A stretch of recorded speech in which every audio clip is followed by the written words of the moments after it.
Bonjour, correction de l'application 4 du chapitre 2. Nous retrouvons ici l'entreprise PF que nous avions déjà rencontrée dans le premier chapitre. À l'issue de ce premier chapitre, nous avions mis en place la fiche de coût standard pour nos produits PF. Donc je ne la reprends pas, en fait c'est le début de notre première question. Ce qui est plus nouveau, c'est le calcul des écarts totaux pour ce qui se passe dans l'atelier, écart entre réel et standard, et dans un deuxième temps, décomposition d'un écart total, ici celui du centre d'analyse de l'atelier numéro 2.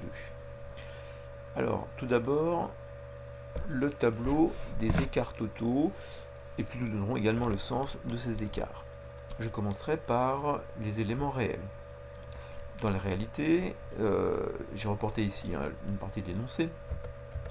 Dans la réalité, pour notre fabrication, nous avons consommé 3000 kg de matières premières à 53 € le kilo, soit une consommation totale de 159 000 € de matières premières. La main-d'œuvre directe,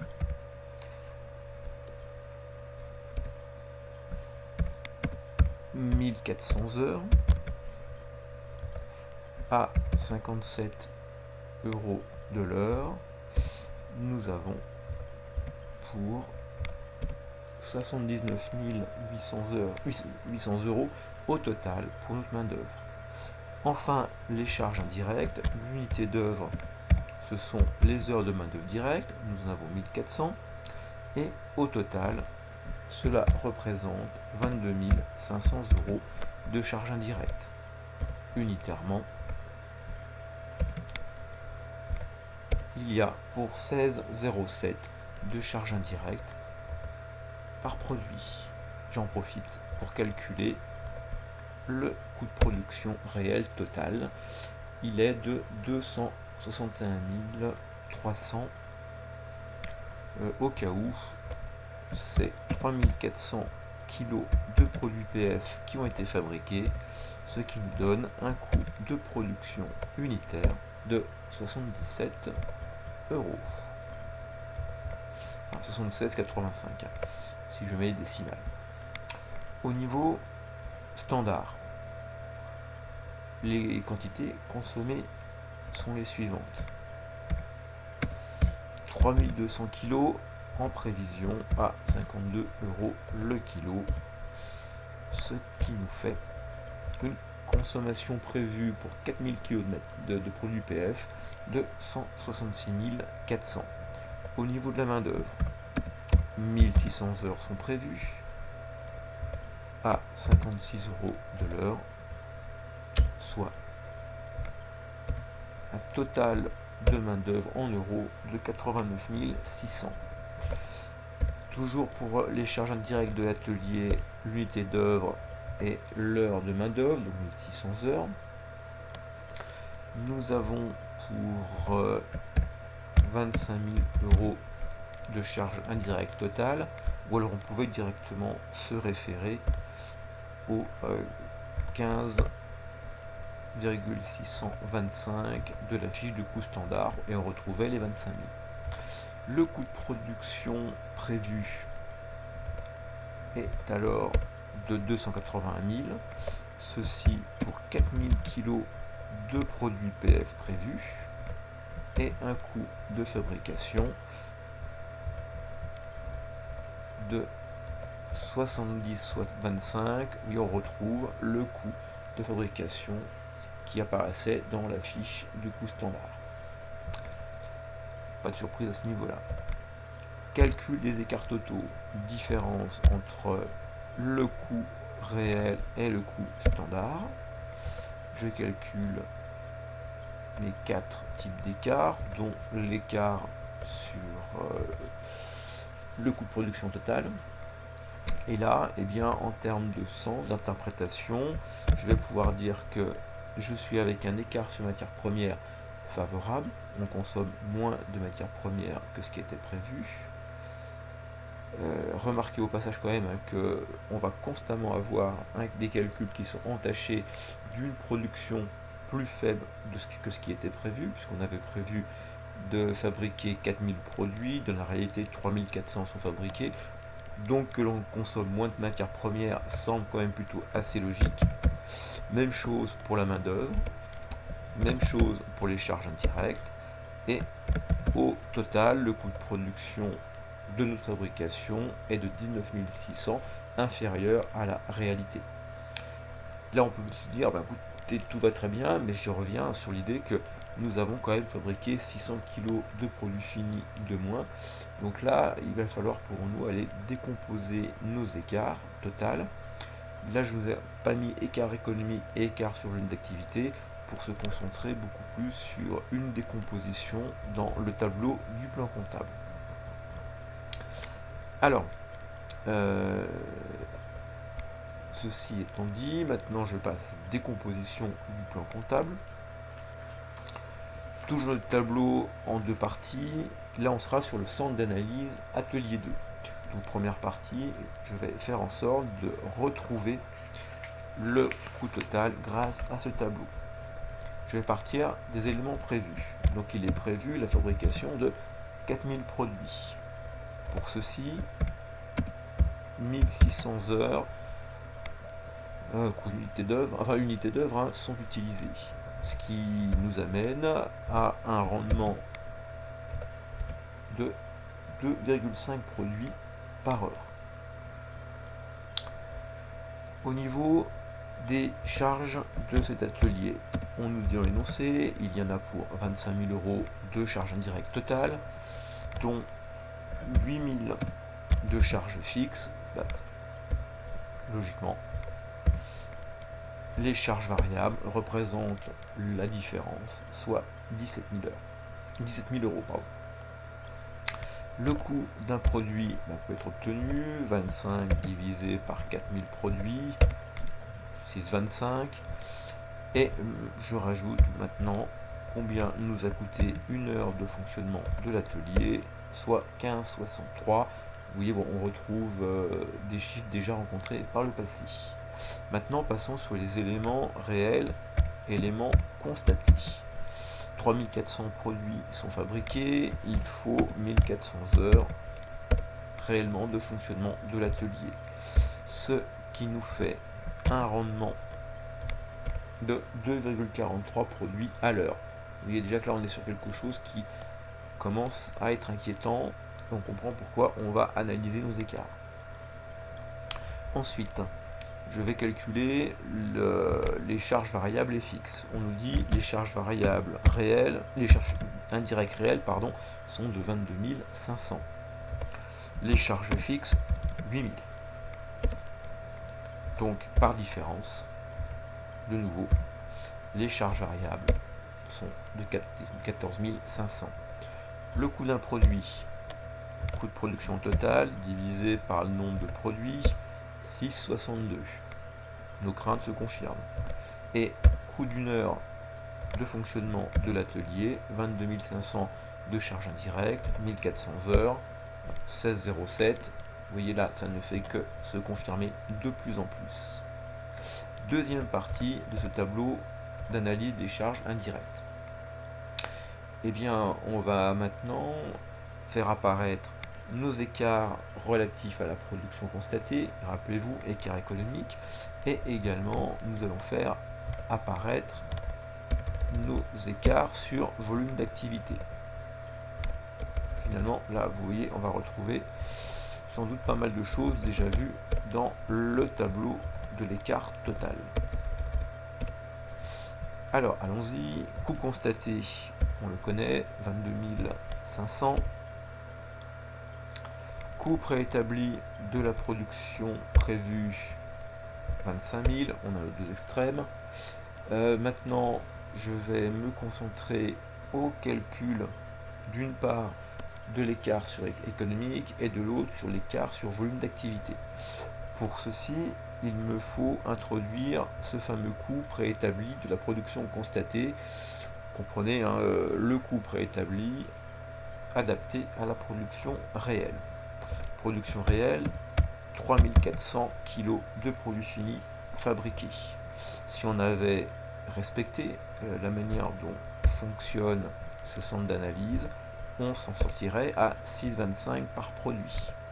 Donc, le coût préétabli de notre production constatée est de 21 250.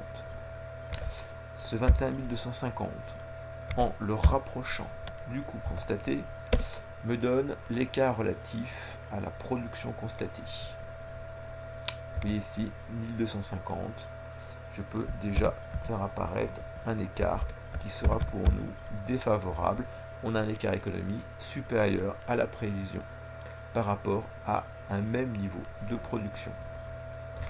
Dans un deuxième temps, maintenant, l'écart sur volume d'activité. Différence entre, d'un côté, le coût préétabli de la production constatée et de l'autre, le coût préétabli de la production prévue. C'est donc bien seulement une différence par rapport aux productions qui va apparaître. Là, je suis à 3750, qualifié de favorable, entre guillemets, parce que là, il faudra en discuter.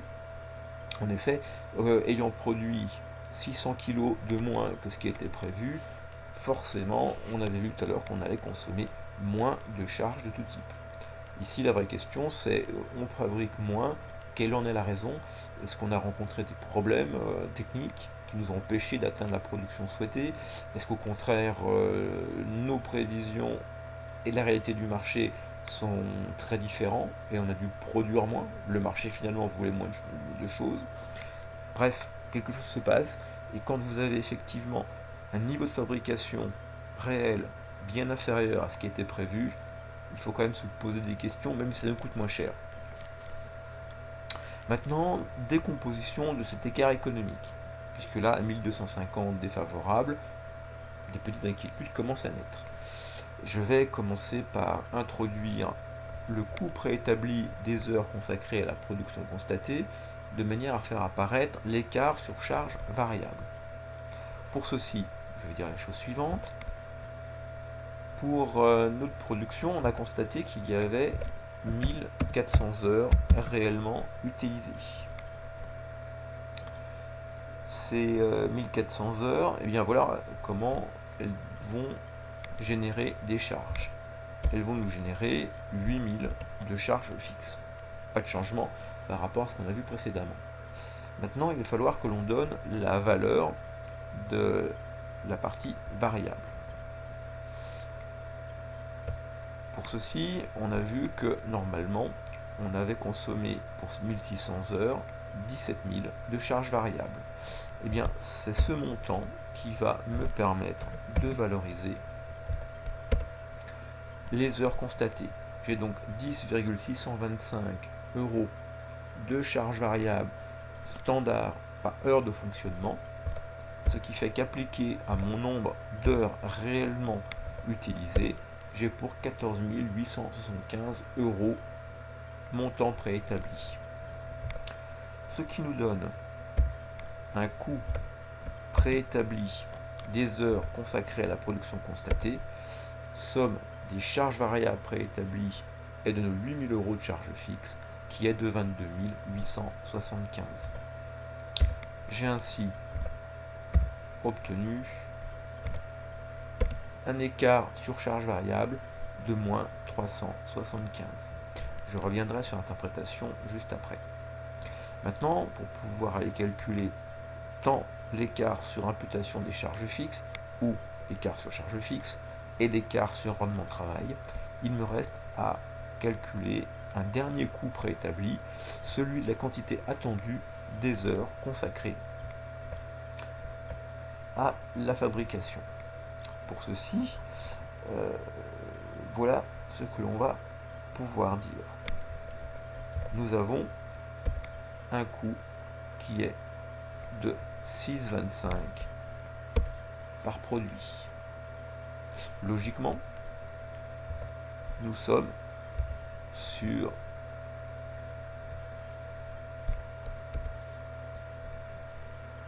une quantité à fabriquer sur la base de la production réelle, qui sera le suivant. Je dispose de 1400 heures. Chaque heure doit nous permettre d'obtenir 2,5 produits. Je suis sur une base de 3500 produits fabriqués. Comprenez que, disposant de 1400 heures de fabrication réelle, si le rendement de 2,5 produits par heure avait été respecté, c'est pas 3400, mais 3500 kg de produits finis PF que nous aurions obtenus à un montant standard de fabrication de 6,25 par produit. Donc ce coût préétabli de la quantité attendue des heures consacrées à la fabrication aurait dû coûter 21 875. Maintenant, je fais mon calcul sur imputation des charges fixes. 22 875 moins 21 875, ce qui me donne l'écart de 1000. Et je peux aussi calculer l'écart sur rendement travail, 21 875 moins 21 250, soit 625. En termes de sens, l'écart sur charge variable sera qualifié d'écart favorable. En effet, on a un peu moins de charge variable totale pour un même niveau de produits fabriqués. L'imputation sur charge fixe, je pense que là on ne sera pas surpris, on est sur un écart dit défavorable, on est sur un écart de 1000 en positif, défavorable, puisque nous en fait nous avons des charges fixes de 8000 qui sont à un gabarit de 4000 produits fabriqués, fabriquant 3400 produits, on retrouve notre problème classique d'imputation rationnelle. Enfin, l'écart sur rendement travail, là nous est aussi défavorable, nous sommes à 625 en positif. Depuis le début, on le sent arriver, là c'est logique, c'est nos différences de rendement calculées sur la première partie du tableau. Là où nous aurions dû fabriquer 2,5 produits, nous n'en fabriquons que 2,43 à l'heure. Vous l'avez vu lorsqu'on a calculé tout à l'heure ces 3500 heures. Eh bien, 3500 produits, pardon, nous n'avons pas été au rendement souhaité. Donc si je reviens à ce qui était nos éléments d'origine, eh bien, notre écart que l'on a fait apparaître tout à l'heure de moins 2500, qui était un écart dit favorable, écart total, dans le tableau précédent, s'explique par deux écarts de sens opposés, un écart sur volume d'activité favorable à moins 3750 et un écart défavorable de plus 1250, c'est l'écart économique. En fait, là, vous voyez, beaucoup de questions dès maintenant se posent. L'écart sur le volume d'activité, je vous le redis, pourquoi 600 produits de fabriquer en moins que la prévision? Et lorsque l'on fabrique nos produits, eh bien, ces 3400 produits sont fabriqués en économisant un tout petit peu de charge variable, mais par contre, n'ayant pas respecté notre prévision de production, l'imputation sur charge fixe nous percute à plein, 1000 de défavorables, et en plus, visiblement, l'atelier n'atteint pas le rendement optimal, c'est 625 d'écart sur rendement. Je vous remercie pour votre attention.